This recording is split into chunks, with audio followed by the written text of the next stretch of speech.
할렐루야.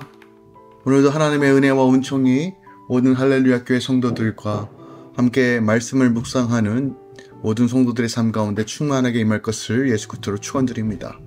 느헤미야 말씀을 묵상하며 믿음의 공동체를 세워가며 우리 삶 가운데 하나님만 주인 되신 삶으로 온전히 세워져 가길 원합니다.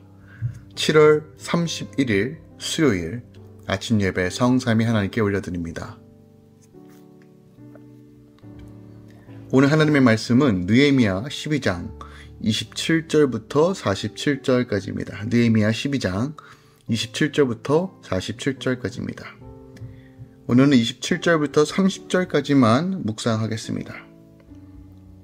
예루살렘 성벽을 봉헌하게 되니 각 처에서 레위 사람을 찾아 예루살렘으로 데려다가 감사하며 노래하며 재금을 치며 비파와 수금을 타며 즐거이 봉헌식을 행하려 하며, 이에 노래하는 자들이 예루살렘 사방들과 느도바 사람의 마을에서 모여들고 또 백길가와 게바와 아스마윗들에서 모여들었으니, 이 노래하는 자들은 자기들을 위하여 예루살렘 사방의 마을들을 이루었습니다.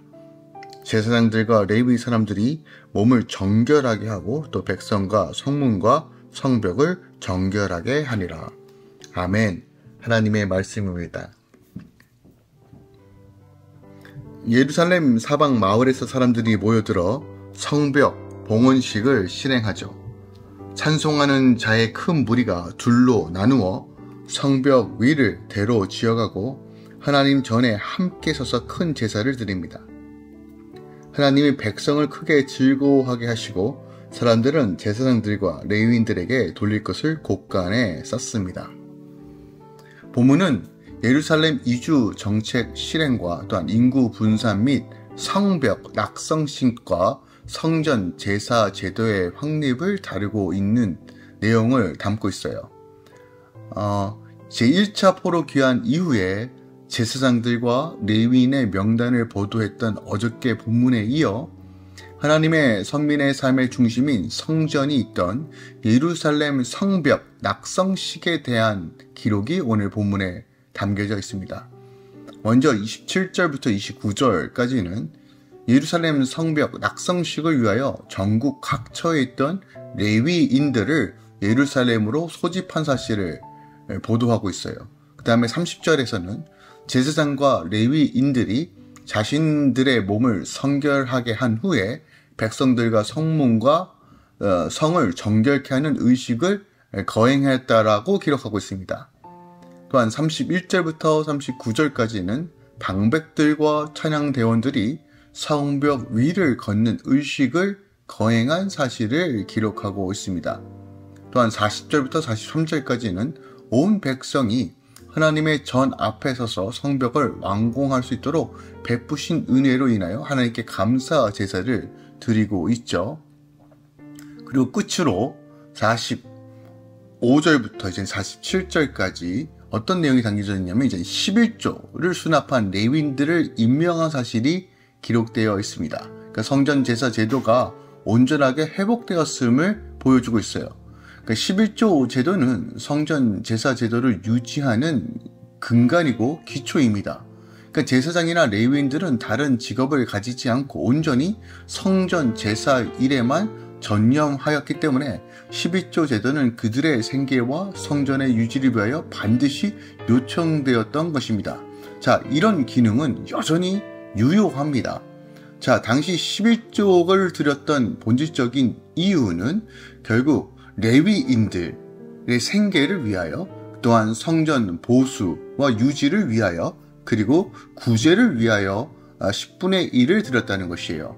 특별하게 11조가 회복되지 않았을 때 일어나는 일들을 성경은 너무 명확하게 보여줍니다. 즉, 레위인들, 가르치는 자들, 또한 성전의 기능들이 약화되어지고 또한 없어지는 바람에 결국 어떤 일이 벌어지냐? 백성들이 하나님으로부터 멀어지는 일들이 일어나기 시작합니다. 그러므로 11조는 어떤 돈의 개념이 아닙니다. 교회의 순기능, 영적인 순기능을 지키고 유지하면서 또 우리 삶 가운데 하나님 나라가 바로 세워가기 위해 반드시 필요한 제도예요. 어떤 분은 신약에선 그것이 없어졌다고 말하는데 아니요, 절대 그렇지 않습니다. 예수님도 동일하게 말씀하셨습니다. 연보의 개념으로서 오히려 10의 1조가 아니라 전부를 드리는 개념으로서 발전하게 되죠.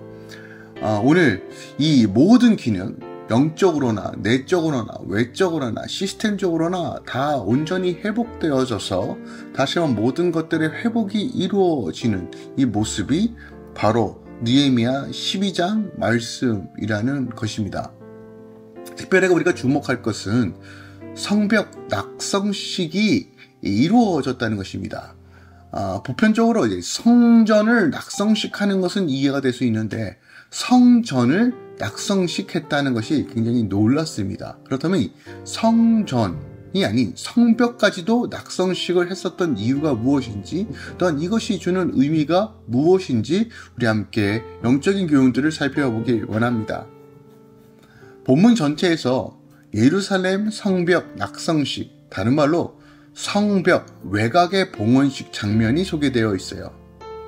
제가 앞서 말씀드린 것처럼 보통 이제 성전을 봉헌식하는 것들은 익숙합니다. 다윗도, 솔로몬도, 그리고 많은 믿음의 사람들도 이 하나님께 제사를 드리는 이 성전의 낙성식은 납득이 될 수 있어요. 그런데 오늘 느헤미야는 전통에도 없었던 성벽, 성곽 봉헌식을 거행하고 있다는 거예요. 그 이유가 무엇일까요? 이건 너무 명확합니다. 바로 자신이 아무리 남다른 노력을 하고 견고한 성읍을 쌓을지라도 하나님께서 지켜주시지 않으면 모든 것이 헛되다는 것을 이 이스라엘 역사를 통해서 철저하게 깨달았기 때문에 이 성벽 역시, 어떻게 보면 성벽은 공동체를 보호하기 위한 가장 본질적인 방편이거든요. 근데 이것 역시 하나님의 은혜로 이루어졌다는 걸 지금 믿음으로 감사함으로 드려지는 것이에요. 우리가 알고 있듯이 다윗성, 예루살렘 성은요, 난공불락이었습니다. 다윗이 수도로 삼은 이래 400년 가까이 굳건하게 버텨온 성읍이에요. 지형도 그렇고요. 그런데 이스라엘 자손이 하나님을 버리고 하나님의 언약을 깨트리는 그 순간 어떤 일이 벌어집니까? 그 성이 무너지게 됩니다. 포악한 이방인의 손에서 완전히 멸망당하게 되죠. 무엇을 의미합니까? 인간이 아무리 노력해도 하나님께서 지켜주시지 않으면 안 된다는 것이에요. 자, 이 비밀을 깨달았던 느헤미야는 바로 성벽 완수와 함께 성벽의 봉헌식을 하고 있는 것입니다. 바로 우리의 역사가 아무리 우리 자신이 자신을 안전을 위해 성벽을 쌓는다 하더라도 내 삶을 보호할 수 있는 것은 오직 하나님의 은혜밖에 없다는 것이에요. 아무리 견고하게 세워도, 내 아무리 많은 노력을 기울여도 하나님께서 지켜주시지 않으면 무너지는 것입니다. 그것은 여리고 성이 무너지는 원리와 동일합니다. 우리나라 말로 공든탑이 무너지냐라는 말이 있지만 하나님이 지키지 않으면 공든탑, 공든기업, 공든가업, 공든 모든 의로움은 무너질 수밖에 없다는 것이죠. 또 오늘 본문을 통해서 우리가 알 수 있는 것은 바로 하나님의 도우심 없이는 결코 성공과 승리가 없다는 것입니다. 이스라엘 자손들이 성벽을 다 지어놓고 왜 하나님께 감사합니까? 왜 하나님을 찬양합니까? 자신들만의 힘으로 성벽을 완공했다라고 생각하면 결코 그럴 이유가 전혀 없습니다. 사실 이제까지 성벽을 쌓는 일이 이들이 흘린 땀이 얼마입니까? 밤낮으로 수고했어요. 정말 51일 만에 최선을 다하여 각자 모두 수고한 겁니다. 한 손에 칼을 들고 한 손에 독을 들고 적을 경계하면서 쌓았던 성벽입니다.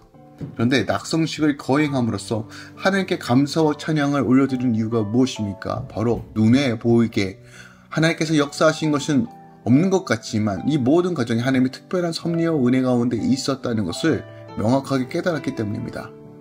대적들의 끊임없는 방해에도 불구하고 52일 만에 성벽이 중수된 것은 기적 같은 일이고 하나님께서 역사하셨기 때문에 가능하다는 걸 그들은 분명하게 깨달았기 때문입니다. 이것이 바로 우리가 믿음으로 취해야 될 것입니다. 우리가 아무리 날고 기어도 똑똑해도 세상 가운데 인정을 받고 성공한다는 위치에 있다 할지라도 여러분 기억하세요.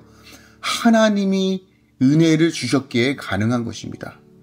그러므로 우리는 목이 뻣뻣한 인생을 사는 것이 아니라 철저하게 하나님 앞에 엎드려 하나님을 경외하는 것. 이것이 바로 성도의 본질적 회복과 또한 승리를 맛보는 인생의 비밀이라는 것입니다. 또 하나 오늘 본문에서 주목할 것은 28절과 29절입니다. 보세요. 이에 노래하는 자들이 예루살렘 사방들과 느도바 사람들의 마을에 모여들고 또 벳길가와 게바와 아스마위 뜰에서 모였으니 이는 노래하는 자들이 자기를 위하여 예루살렘 사방에서 마을들을 이루었음이라 라고 말합니다. 자, 노래하는 자들이 거주지가 나와요. 그런데 여기서 나오는 지역들은 모두 예루살렘에서 약 220km 내외에 있는 위치이대요. 20km 내외. 그러니까 본문의 이들의 지역은 예루살렘 사방이라고 표현하고 있는데, 즉 노래하는 자들이 비록 다 예루살렘에 거주한 것은 아니었지만 예루살렘 외에 다른 지역에 거주한 사람들도 모두 예루살렘 근처에서 마을을 세우고 살았다는 것이에요. 그렇게 그들은 성벽 낙성식 때도 즉시 예루살렘으로 모여 있을 수 있다는 것입니다. 이거 무엇을 의미하는지 아십니까? 바로 하나님의 성전 중심, 또한 하나님의 임재 중심, 이것을 의미하는 겁니다. 즉 이것을 오늘날로 조금 풀이하고 적용하다 보면 교회 중심적 삶을 사는 거예요. 물론 거리에 따라서 이것을 정하는 것이 아니라 마음이, 생각이 바로 하나님의 초소 중심적 사는 것, 이것이 복된 삶을 사는 것이에요. 물론 교회 자체가 어떤 하나님의 임재와 영광을 머무는 곳이어야 한다는 전제가 필요하지만 우리가 교회를 가까이 하고 주의 전을 가까이 하고 기도와 예배를 가까이 하며 주님께 높여드리는 삶이 가장 핵심이란 겁니다. 이스라엘 백성들이 광야에서 진군할 때도 늘 하나님의 성막과 그 하나님의 초소 중심으로 인도했던 것처럼 예루살렘뿐만 아니라 모든 성경에서 주님 교회를 중심으로 또 하나님 임재를 중심으로 살아갔을 때 하나님께서 복을 주셨던 것처럼 여러분의 삶 가운데 주의 전을 가까이 사모하시고 주의 전에 마음을 주시고 또 주의 전에서 예배하며 찬양하는 것을 기뻐하는 삶으로 나아가십시오. 오늘 성벽을 복원하면서 하나님께 감사와 찬양을 올려드리며 모든 삶의 주인이 하나님인 것을 인정했던 것처럼 할렐루야 교회 모든 성도들의 삶 가운데 다시 한번 이 놀라운 비밀들이 풀어질 것을 예수 그리스도 축원드립니다. 시편 73편 28절입니다. 하나님께 가까이 함이 내게 복이라. 내가 주 여호와를 나의 피난처로 삼아 주의 모든 행사를 전파하시리라. 아멘. 하나님을 가까이십시오. 하나님을 예배하며 찬양과 감사로 오늘 아침을 시작하십시오. 주님께서 통치하시고 다스리심으로 하나님의 놀라운 은혜를 부어주실 것입니다. 기도하겠습니다. 사랑하는 주님 감사드립니다.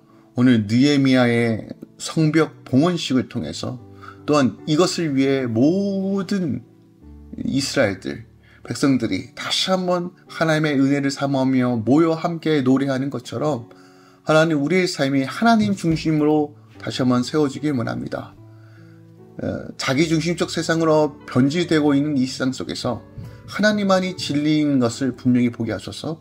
성령 하나님, 우리 주 예수 그리스도의 이름을 붙들고 오늘도 주님과 동행하는 삶으로 나아가게 하소서. 이제는 우리 주 예수 그리스도의 은혜와 우리 하나님 아버지의 놀랍고 지극하신 사랑과 성령 하나님 내 집에 통 충만 역사하심이 이제부터 영원까지 함께 계시길 간절히 축원합나이다. 아멘.